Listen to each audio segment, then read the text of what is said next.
지난 부활주일이 끝나고 우리 정유진 집사가 목포에 살고 있기 때문에 그 부활난 구운 계란을 목포에 제가 소포로 보내면서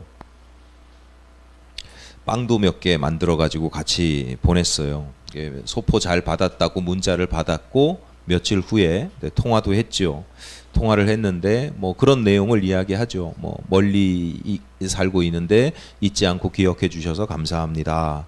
빵과 달걀은 이렇게 선생님들하고 나눠 먹었고 뭐 몇 개는 이렇게 챙겼고 잘 먹었습니다. 힘들고 귀찮은데 굳이 이렇게 귀찮은 일인데 소포까지 보내주셨냐고 그런 이야기를 해요. 그러면 제가 그래 고맙다는 얘기잖아요. 그래서 그래 잘 받아서 잘 먹었다니까 좋구나 이러면 되는데 이 사실관계를 명확하게 해야 되는 제 성격상 굳이 한마디를 덧붙인 거예요. 야, 우체국에서 소포 보내는 일은 힘들고 귀찮은 게 아니라 나를 정말 행복하게 하는 일이야. 그렇게 이야기를 했어요. 뭐 이번뿐만 아니라 제가 가끔 이제 빵 같은 걸 만들어서 지인들에게 소포를 평소에 고마웠던 분들에게 또 필요한 분들에게 소포를 보내는 일이 있어요.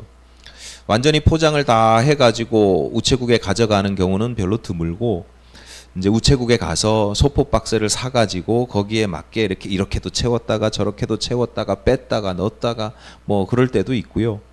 또 거기서 주소도 일일이 써야 되잖아요. 주소도 쓰고 우편번호도 또 찾아서 써야 되고 와중에 다른 손님들이 있으니까 방해되지 않게 민폐 끼치지 않게 막 그렇게 조심스럽기도 하고 또 소포니까 짐이잖아요. 그래서 가져갈 때도 그냥 걸어서 가지고 갈 수가 없어서 이제 차를 대부분 가지고 가는데 이제 차 가지고 갈 때마다 주차도 신경을 써야 되고 그러니까 정유진 집사의 이야기처럼 어떤 면에서는 이게 뭐 마냥 편한 일은 아니고 좀 신경도 써야 되고 귀찮은 일일 수도 있고 힘든 일일 수도 있고 돈이 드는 일일 수도 있죠.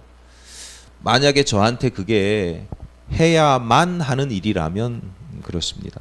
먹고 살기 위해서 해야 하는 직업이라면 귀찮다 힘들다 이럴 수도 있는데 아니잖아요. 저는 그게 해야만 하는 일이라서 하는 게 아니라 직업이라서 하는 게 아니라 먹고 살기 위해서 하는 일이 아니라 내가 하고 싶은 일을 하는 거잖아요. 그러니까 빵을 만드는 것 만들면서 그 사람을 생각하고 기도하고 이제 보내면서 우체국에서 소포를 딱 적어가지고 딱 보내는 그 순간은요. 그 내가 하는 그 즐거운 일이 완성되는 순간이에요. 딱 마무리되는 그 순간이에요. 그 순간에 이 뭔가 이렇게 오묘한 짜릿한 그런 기쁨과 행복 뭐 그런 게 있습니다. 우체국 소포는 보내면 보냈다, 받으면 받았다 이런 게 문자로 다 오거든요. 그러니까 이제 대부분 다음 날 이제 문자가 올 때까지 문자가 오면 그거 이제 보면서 또 이렇게 약간 이렇게 설레는 마음 받아서 기분 좋았으면 좋겠다. 왜냐하면 제가 주로 얘기를 안 하고 보낸다고. 네, 뭐 우체국에서는 연락이 간다고 그러더라고요. 또 소포가 왔습니다. 뭐 이렇게 연락이 가는데 제 개인적인 경험만은 아닌 게 그 1953년도에 발표된 청마 유치환의 아마 유명한 시가 있습니다. 이렇게 시작합니다. 들어보셔서 잘 아실 텐데 사랑하는 것은 사랑을 받는 이보다 행복한 아니라 오늘도 나는 에메랄드빛 하늘이 훤히 내다보이는 우체국 창문 앞에 와서 너에게 편지를 쓴다. 이 시의 제목을 혹시 아십니까? 이 시 들어보셨죠? 네, 사랑하는 것은 사랑을 받는 이보다 행복하느니라 이렇게 시작되는 우체국 에메랄드빛 하늘이 훤히 내다보이는 우체국 창문 앞에서 너에게 편지를 쓴다. 사실 이게 청마 유치환이 이제 자세한 얘기는 넘어가겠습니다. 연애 편지 쓰는 거거든요. 이 시의 제목이 뭐냐면 행복이에요. 행복. 사랑을 받는 것도 분명 행복한 일이지만 사랑을 하는 게 얼마나 행복한 건지. 편지를 받고 소포를 받는 것도 즐거운 일이지만 때때로 그보다 더 훨씬 행복한 것은 편지를 쓰고 소포를 보내는 일이다. 왜? 내가 이거 해야만 하는 일이 아니라 하고 싶은 일을 할 때 그렇습니다. 그러니까 겉으로 볼 때 어떤 사람들이 똑같은 일을 해요. 똑같은 일을 하는데 어떤 사람은 즐겁게 행복하게 일을 해요. 어떤 사람은 마지못해서 일을 해요. 먹고 살기 위해서 똑같은 일을 해도 힘들게, 어떤 사람은 즐겁게. 물론 이게 현실적으로 극명하게 탁탁 구별되는 건 아니죠. 제가 설교 준비를 해야 되잖아요. 목사니까 목회를 해야 되잖아요. 그게 이왕이면 제가 즐겁고 기쁘고 행복하게 하려고 하거든요. 근데 때로는 이게 즐겁고 기쁘고 행복하게만 할 수는 없잖아요. 설교 준비를 저는 설교를 하는 것보다 설교 준비하는 게 훨씬 힘들거든요. 근데 준비한다고 책상 앞에 딱 앉아 있으면 뭐 이렇게 촥촥촥촥 나오는 게 아니잖아요. 요즘은 인공지능을 이용해서도 설교를 만든대요. 그래서 제가 한번 해봤어요. 마음에 안 들어. 기가 막힌데 마음에 안 들어요. 기가 막힌데 이거 다 뻔한 얘기니까. 어디서나 들을 수 있는 말씀이니까. 그럼 내가 내 존재하는 이유가 없잖아요. 그냥 다 방송이나 뭐 아무 데서나 다 들으면 되니까. 그러니까 묵상이나 영성이 없어요. 그냥 이론만 있고 뭐 그런 것만 있더라고요. 그렇게 하면 쉽지만 그렇게 할 수가 없으니까 앉아 있으면 어떤 때는 10시간 앉아 있어도 한 글자도 못 쓸 때가 있거든요. 근데 시간은 가잖아요. 주일이 오잖아요. 어떻게든지 한 편을 지난 20몇 년 동안 어떻게 해서든지 주일 설교라고 치면 한 편을 만들어내야 되는 거예요. 그리고 그것도 설교가 내가 하고 싶은 얘기를 하는 게 아니라 하나님 앞에 내가 이 설교를 준비하고 한다 그러면 두렵고 떨리는 일이고, 성도들을 생각하면 대충 하면 그게 미안하고, 이게 일주일에 한 번씩 하나님 말씀 들으러 오시는데 아무도 모를 수 있어요. 제가 이건 어젯밤에 제가 하나님께 계시를 받았습니다. 이렇게 이야기를 하면 여러분 다 하나님 말씀인 줄로 알겠죠. 예전에 제 젊을 때 어떤 목사님이 그렇게 하라고 가르쳐 주셨어요. 근데 그거 기만하는 거고 그렇게 하면 안 되잖아요. 죄송한 일이죠. 그러니까 나름 주의하고 절제하고 스스로 이게 단속하고 엄격하게 하는 편이 있는데, 그러다 보면 늘 억지로 이게 숙제처럼 과제처럼 해야만 하는 일이 얼마나 힘들겠어요. 그래서 그렇게 하지 않으려고. 그런 면도 있지만 이왕이면 즐겁고 기쁘게 감당하려고 하고, 내가 먹고 살기 위해서 억지로 하려고 하지 않고, 내가 목회라는 걸 먹고 살기 위해서 하려고 그러면 이미 저는 아마 배추 장사를 했을 거고, 더 잘 먹고 더 잘 살기 위해서 제가 막 치장하고 꾸미고 과장하고 만약에 이용하려고 한다면 그러진 못하죠. 그러니까 즐거운 의무이긴 한데 즐거운 의무, 이거 섬기는 일인데 감사하게 섬기려고 하는 그런 마음이 있습니다.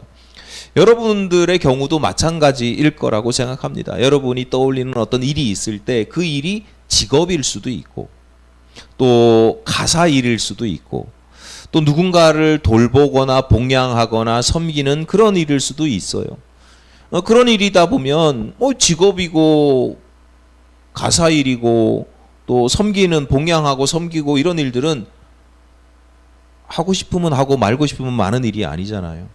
마땅히 당연히 내가 해야 되는 일이잖아요. 그런데 그 마땅히 당연히 해야 되는 일 가운데 하고 싶은 마음도 있어야 된다. 그것이 여러분을 행복하게 만들고, 그렇게 할 때 그 의미와 가치도 더 많이 그 일에 부여된다라고 하는 거예요. 이론적으로는 다 아시죠? 근데 한번 생각해 보세요. 여러분의 삶을 한번 돌아보세요. 내가 하는 일 중에, 여러분이 하시는 일들 중에 해야 하는 일이 많으세요? 하고 싶은 일이 많으세요? 그러니까 제가 그랬잖아요. 다 섞여 있긴 한데 그 중에 내가 이거 하기 싫은데 해야 해서 하는 게 많으세요? 아니면 해야 하는 일이긴 하지만 내가 하고 싶어서 하는 부분이 많으세요? 선명하게 잘 안 잡히면 제가 이렇게 좀 더 노골적으로 질문해 볼 수도 있습니다. 죽지 못해 일하고 계십니까? 또는 죽지 않으려고 일을 하고 계십니까? 아니면 즐겁고 행복하게 일하고 계십니까? 네, 그래야 되는데 우리의 현실이 때때로 반대로 그냥 결국은 살아가는 게 하나님이 우리에게 원하시는 게 참 보시기에 아름답고 행복하고 거룩하고 복되고 의미 있는 삶을 살기를 원하시는데 성도들조차도 어느 순간 보면 그냥 마냥 생존을 위해서 생계를 위해서 하루하루 그냥 살아가느라고 버겁게 살아가느라고 이게 얼마나 참 불행하고 의미 없는 일이겠어요. 아무리 많은 돈을 벌어도 아무리 많은 걸 얻어낸다 할지라도 그런 삶이라고 하면 안 좋죠. 본문 14절입니다. 예수께서 베드로의 집에 들어가사 그의 장모가 열병으로 앓아 누운 것을 보시고 예수께서 베드로의 집에 가셨어요. 아마도 예수 공동체, 제자 공동체 초창기에는 이런 식으로 좀 신세를 졌던 것 같아요. 공동체가 먹고 일은 안 하잖아요. 수익 사업을 안 하는데 먹고는 살아야 되니까 그렇게 아는 사람들 집에서 신세를 졌던 것 같아요. 이제 그 베드로의 집에 갔는데 그곳에 열병으로 앓아 누운 장모가 있었다. 성경이 자세한 이야기를 기록하지 않고 이 베드로의 열병을 고치신 이야기를 딱 두 절로만 기록을 하고 있기 때문에 자세한 이야기는 다 생략하고 있어요. 무슨 사연이 있을 텐데 이게 구체적인 이유를 정확하게 알 수는 없지만 신약 시대에 2000년 전에 장모가 사위의 집에 아파서 누워 있는 게 그렇게 자연스러운 현상은 아니다. 낯선 일이다. 그래서 몇 가지 추측들이 있습니다. 첫 번째는 뭐냐면 아마도 장모가 홀로 돼서 아니면 집안이 가난해서 딸이 시집 보낸 딸이 외동딸이어서 혼자 지낼 수가 없어서 사위 집에서 같이 살고 있었을 거다. 뭐 그렇게 보는 게 첫 번째고요. 두 번째는 따로 살고 있었는데 장모가 열병에 걸려서 아파서 힘들어하니까 돌볼 사람이 없어서 그래서 베드로의 집에 잠시 아파서 병치료차 베드로의 집에 있었을 것이다. 이렇게 보기도 합니다. 그러니까 첫 번째는 이미 베드로의 집에서 같이 살다가 아픈 거고 두 번째는 아파서 베드로의 집에 왔다. 이렇게 보기도 하죠. 마지막으로는 이게 재미있는데 장모님이 사위 집에 왔다가 이제 열병이 났다는 거죠. 장모님이 딸을 시집 보냈어요. 잘난 집도 아니고 고기 잡는 집인데 이 사위가 나쁜 놈은 아니야. 밤이 새도록 고기를 열심히 그물질을 할 정도로 성실한 사람인데 직업 자체가 돈을 많이 벌 수 있는 직업은 아니니까 아이고 우리 딸 잘 먹고 잘 사나 우리 손주들 어떻게 잘 크나 밥은 안 굶나 그러고 이제 가봤는데 아니면 이미 얘기를 들었을 수도 있어요. 그 사위가 어느 날 선생님을 따라다닌다고 그러더니 일도 안 하고 집안을 내팽개치고 한량처럼 돌아다닌다더라. 이 이야기를 듣고 갈 수도 있고 가서 들을 수도 있어요. 이 장모 입장에서는 그 딸과 그 집안이 얼마나 걱정이 되겠어요. 그래서 사위감을 찾아 사위 집을 찾으러 갔다가 현실을 보고 이건 열병이 아니라 화병이 났다. 뭐 이렇게 보는 경우도 있습니다. 다시 말씀드리지만 구체적인 상황을 우리가 전혀 알 수가 없어요. 우리나라에서도 장모와 사위의 관계를 그러니까 처가와 그러니까 장모와 사위의 관계를 나타내는 상반된 그 속담들이 있거든요. 사위 사랑은 장모다 뭐 이런 표현도 있고 사위는 백년 손님이다 이런 말도 있잖아요. 100년이 지나도 여전히 불편한 손님 같다는 거죠. 씨암탉을 잡아준다 하더라도 마음 한편으로는 불편하다는 거예요. 그 관계가 애매하죠.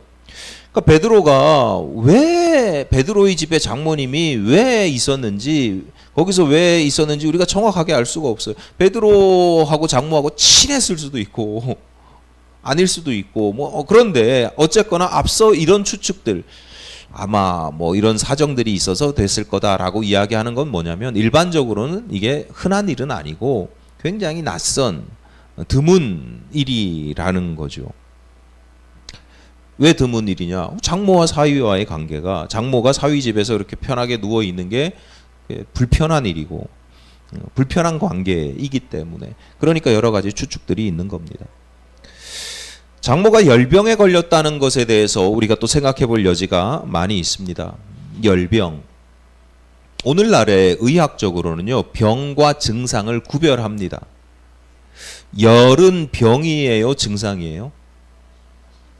증상이죠. 네, 병은 원인이 있어야 됩니다. 그러니까 내가 감기든지 독감이든지 이게 병이죠. 아니면 뭐 장염이든지 뭐 염증이든지 뭐 어디가 부러졌든지 그런 게 병이고, 증으로 열이라든가 증으로 끝나는 거 있잖아요. 우울증, 또 뭐가 있어요? 무슨 신드롬, 뭐 무슨 증으로 끝나는 건 다 증상이에요. 병은 원인이 분명히 명확해야 돼요. 그러니까 열병이라고 하면 증상이지 병은 아니에요. 그러니까 이 열병이라고 하는 증상, 열이라고 하는 증상이 2000년 전에 이 베드로의 집 사는 그 근처에서 열병이라는 증상이 나타났다. 그래서 학자들은 한 두세 가지 정도로 추측을 해요. 가장 많은 게 장티푸스, 또 뭐 말라리아, 모기, 뭐 이런 걸로 인해서 열이 그 지역에서 열병을 앓는 사람들이 많았다. 근데 뭐 다른 병일 수도 있어요. 이것 또한 다시 말씀드리지만 증상이니까. 중요한 건 열이 났다는 거고, 그리고 심했다는 거예요. 그래서 누가복음에서는 같은 기록을 하고 있는데, 그 누가가 의사 출신이거든요. 그러니까 누가는 그래서 좀 의학적인 부분에 대해서는 좀 더 이게 의사 출신이라서 좀 명확하게 기록하는 그런 특징이 있어요. 그래서 누가복음에서는 심한 중한 열병이다 이렇게 표현을 해요. 뭐 오늘 본문에서는 그냥 열병인데 누가 입장에서는 중한 열병이다. 그리고 마가복음에서는 누워 있었다라는 그 단어 자체가 굉장히 중병, 위중한 상태라는 것을 의미합니다. 성경에서 열병과 같이 어떤 병명과 증상을 딱히 구별하지 않고 사용하는 데에는 앞서 말씀드렸듯이 가장 큰 이유는 의학이 발전하지 않아서 병과 증상을 구별하지 않던, 그 증상을 구별하던 시절이 얼마 안 돼요. 의학적으로 않았기 때문이고, 또 한 가지 생각해 볼 문제가 있어요. 오늘날도 마찬가지인데 그 당시 사람들에게, 그리고 또 그 특별히 환자들에게 병이 중요할까요? 증상이 중요할까요? 병이 중요하죠. 병이 나아야지. 병이 중요해요. 그런데 내가 현실적으로, 실제적으로 느끼는 건 뭐예요? 증상이에요. 그러니까 내가 괴롭다라고 하는 건, 힘들다라고 하는 건 증상이에요. 그러니까 내가 어떤 심한 병에 걸려 있어도 증상이 안 나타날 수 있어요. 제가 얼마 전에 우리 선배 목사님이 뭐 말기암 진단을 받아서 뭐 치료를 한다고 그러길래 뭐 이런저런 얘기를 하다가 증상이 어떠냐. 그러니까 증상이 없으면, 심하지 않으면 또 약을 먹고 치료를 받아서 완화가 되면 좋은데, 이게 증상이 완화가 안 되고 이게 안 되면 정말 24시간 괴롭고 정말 죽을 맛이거든요. 그러니까 통증, 증상이 없으면 나름 괜찮아요. 요즘도 그렇잖아요. 명확히 규명할 수 없는 병들이 많아요. 그래서 병원에 가서 의사들한테 이렇게 어디가 아파서 왔는데요. 그래서 뭐 검사해 봅시다. 엑스레이 찍어보고 뭐 초음파 해보고 검사해봐요. 안 나타나. 이런 게 기능 뭐 CT로는 안 보이네요. 그러면 그 다음에 의사가 하는 얘기가 뭐예요? 혹시 병원을 안 다니시는군요. 99% 뭐 안 나타난다. 그러면 그 다음에 딱 하는 질문이 혹시 스트레스 받는 일이 있으세요? 스트레스 받는 일이 있으세요? 신경 쓰는 일이 있으세요? 그러니까 의학적으로는 심인성이라고 그래요. 심인성. 이 마음에 기인한 병이 있다는 거예요. 정신적인 문제 또는 신경의 문제. 신경이 이렇게 신경 쓰는 신경이 아니라 온몸에 혈관처럼 신경이 온몸에 다 퍼져 있거든요. 근데 그 눈에 안 보여요. 뼈는 엑스레이로 딱 찍으면 나오잖아요. 호르몬은 혈액 검사하면 나오거든요. 이 신경은 안 보여요.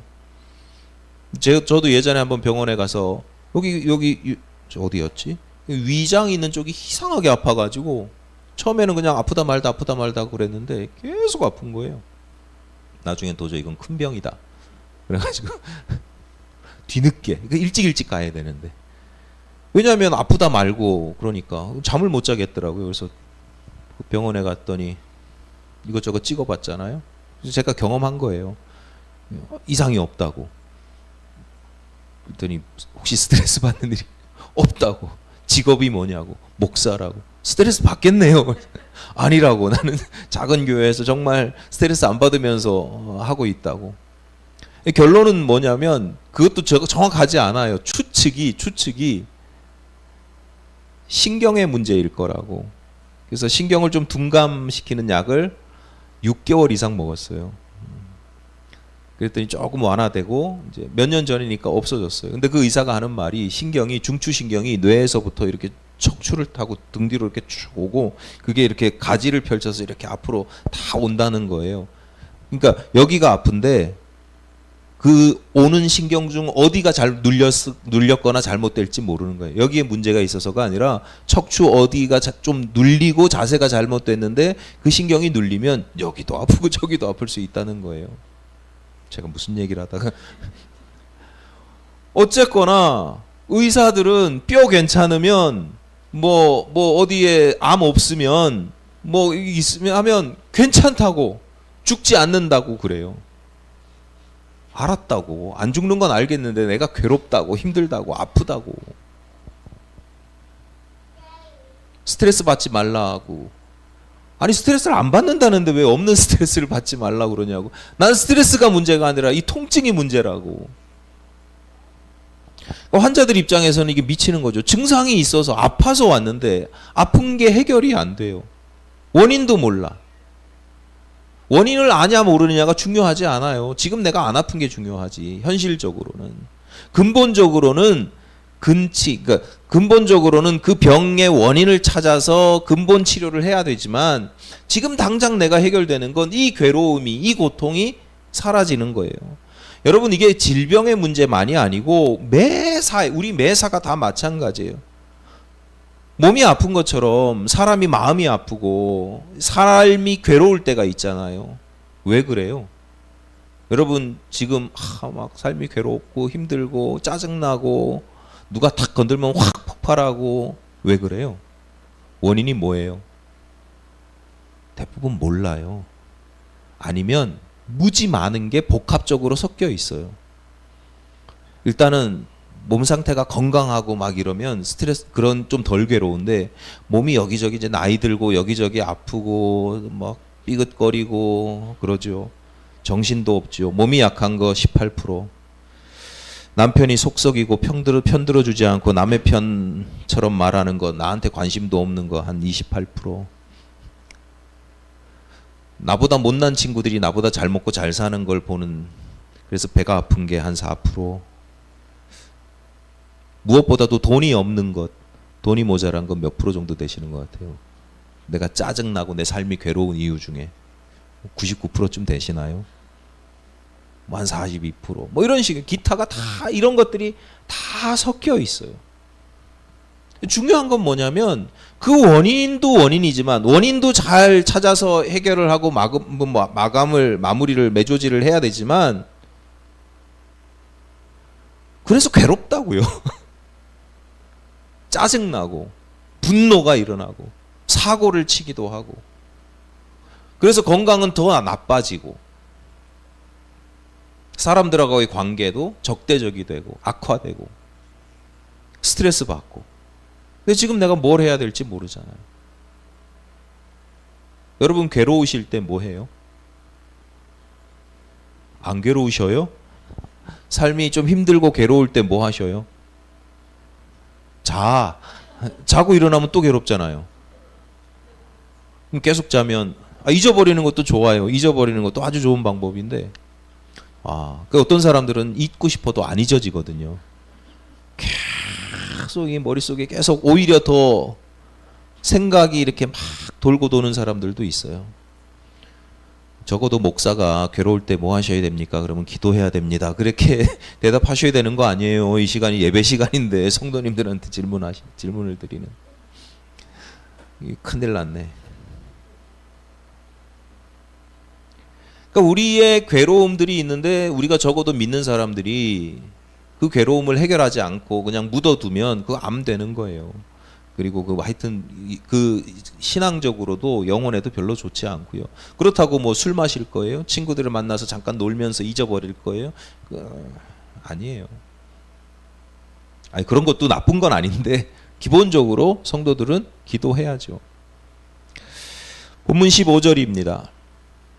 그의 손을 만지시니 열병이 떠나가고 여인이 일어나서 예수께 수종들더라. 예수께서 그 병을 고쳐주셨어요. 그랬더니 열병이 떠나갔대요. 그러니까 다시 말씀드리지만 구체적인 병명이 뭔지 몰라. 말라리아인지 장티푸스인지 그게 뭔지는 모르겠는데 열병이 떠나갔어요. 그러니까 증상이 사라졌어요. 중요한 건 더 이상 이제 몸이 뜨겁지도 않고 오한이 들어서 막 벌벌 떨고 춥지도 않고 아프지 않고 괴롭지 않은 거예요. 여러분 이런 점에서 오늘날 많은 성도들이 사실은 이 베드로의 장모가 경험했던 병고침의 기적을 이미 체험하는 경우들, 여러 번 체험해 본 경우들이 많아요. 다시 말씀드리지만 여러분이 세상에서 어떤 일로 괴로워요. 어떤 친구가 나를 괴롭게 힘들게 해. 어려움을 겪어요. 돈이 없어서 힘들어. 그러면 뭐 해야 된다고요? 큰일 났네. 뭐 해야 된다고요? 기도해야죠. 기도 안 하시는구나. 기도해야죠. 기도하고 말씀 묵상하고 말씀 듣고 예배 드리고 찬송하고 교회도 찾고 하다 보면 어느 순간 괴로움이 사라져요. 그런 경험들 해보셨을 거 아니에요. 내가 분명히 괴로웠는데 괴로움이 사라졌어요. 마음이 평안해졌어요. 저 친구가 미워 죽겠었는데 어느 순간 보니까 내가 열심히 신앙생활 하다 보니까 그냥 쟤는 그런 놈이야. 그냥 이렇게 이해도 되고 관용도 되고 막 그래요. 근데 신기한 건 뭐냐면 나를 괴롭게 하던 문제가 여전히 있어요. 문제의 원인은. 근데 내가 신앙생활 열심히 하고 기도 열심히 하니까 문제는 여전히 남아있는데 내가 괴롭지가 않아요. 나를 미워하는 사람은 여전히 남아있고 나를 홀대하는 사람은 여전히 남아있고 나를 무시하는 남편은 여전히 밥상머리에서 이게 뭐냐고 막 저는 깜짝 놀랐어요. 요즘도 그런 사람들이 있다고 그래서 어제도 누구 만나러 갔는데 남편이 그렇게 밥투정을 한대요. 그래서 연세가 70이 넘었는데 그래서 아니 아직도 그런다고요? 젊었을 때 잡으셨어야죠. 저는 제가 밥 차려요 집에서. 그랬더니 우리 목사님 진작 만났어야 되는데 아니 목사님이 우리 남편 장로 진급할 때 자격심사에서 허락해 주셨다는데 하지 말 뭐 그런 거 말씀해 주셨어야죠. 막.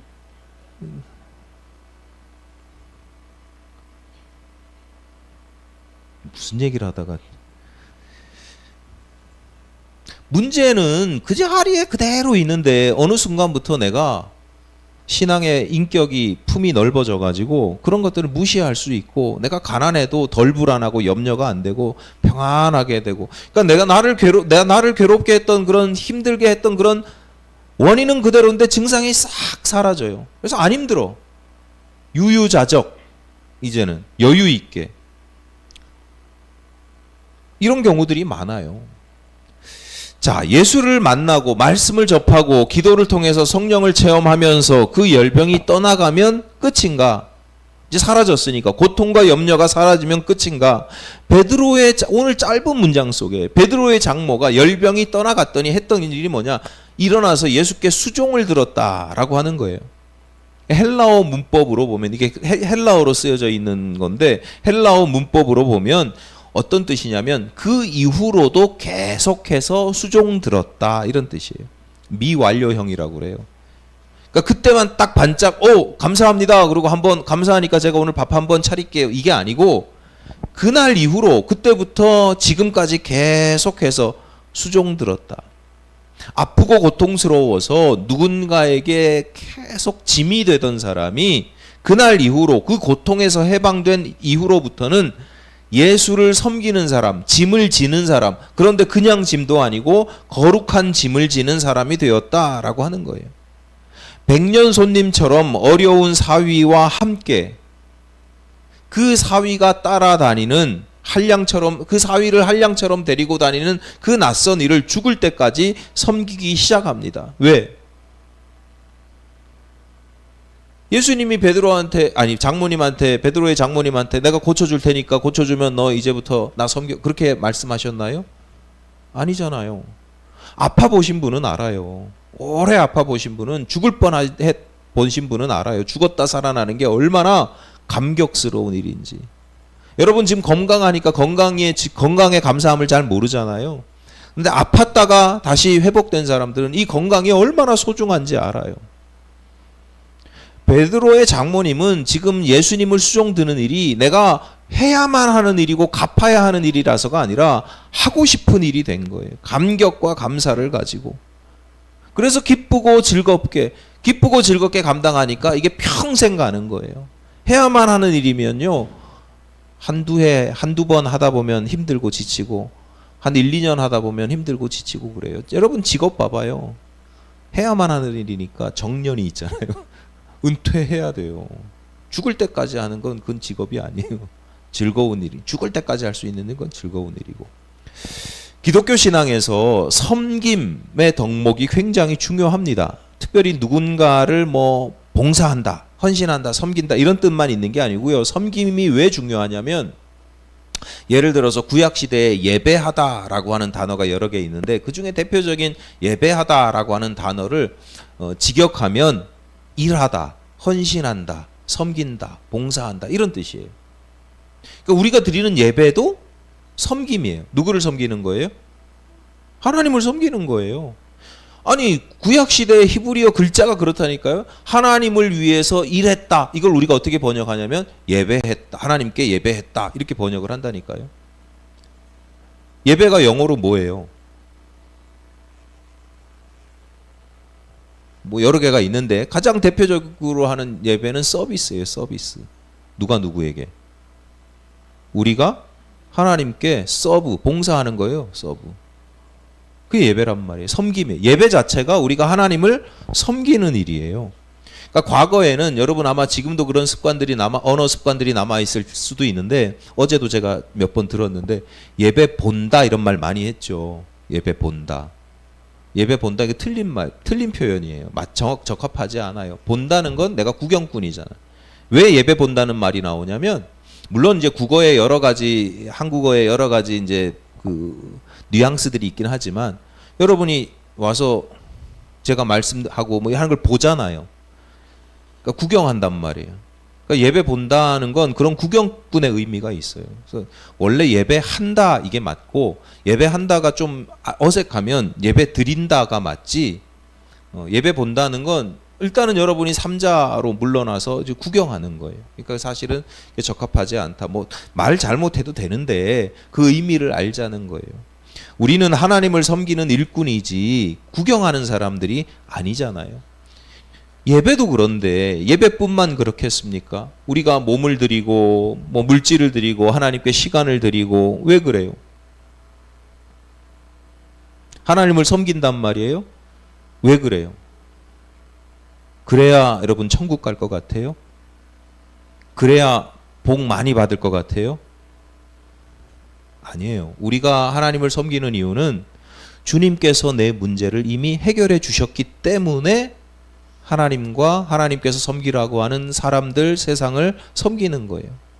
주님께서 내 고통과 아픔을 제거해 주셨어요. 염려를 사라지게 해 주셨어요. 죄와 허물을 지워 주셨어요. 어리석음에서 벗어나게 해 주셨어요. 그래서 내가 평안을 누리고 예전보다 조금 더 지혜롭게 살 수 있게 하셨고 거룩하게 살 수 있게 하셨어요.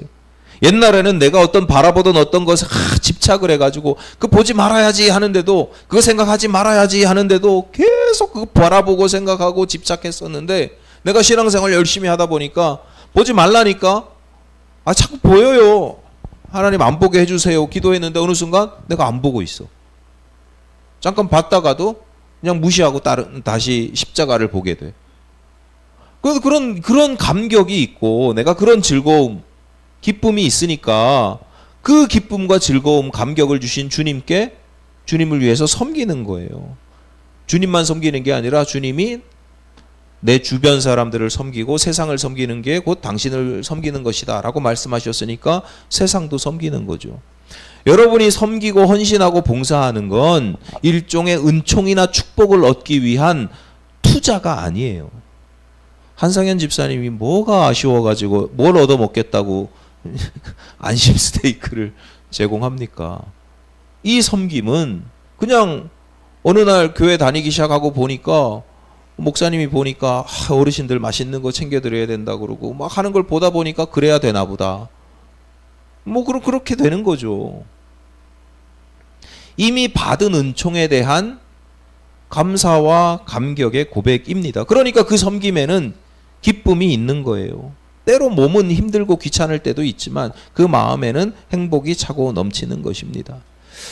여러분, 기적이라고 하는 것은 내 삶에 어떤 심각한 문제가 해결되는 것에만 진정한 의미가 있는 게 아니라 내가 심각한 문제가 해결이 돼서 그로 인해서 내가 즐거워서 기뻐서 한두 번의 어떤 행위, 섬기는 행위, 뭐 감사합니다, 살례하는 행위, 그런 행위도 아니고 진정한 기적이라고 하는 건요, 내 삶의 자세가 변화되는 겁니다. 섬김의 기쁨을 깨닫고 날마다 감격적이고 행복한 삶을 살아가게 되는 거예요. 진정한 기적이란 내가 짐이 되던 사람인데, 이 사람 저 사람에게 짐이 되던 사람인데 그 문제, 내가 짐이 되던 문제가 해결되는 순간 난 해방되었어로 끝나는 게 아니라 그 다음에는 내가 기쁨으로 감격으로 거룩한 짐을 지는 자세, 그런 섬기는 사람으로 살아가는 것, 그게 진정한 기적이다라고 하는 것입니다. 여러분, 앞으로는 더욱더 잘 섬기는 성도로 살아가시기를 바랍니다. 여러분의 섬김에 감격이 있고 행복이 있고 의미와 가치가 있게 되시기를 간절히 바랍니다.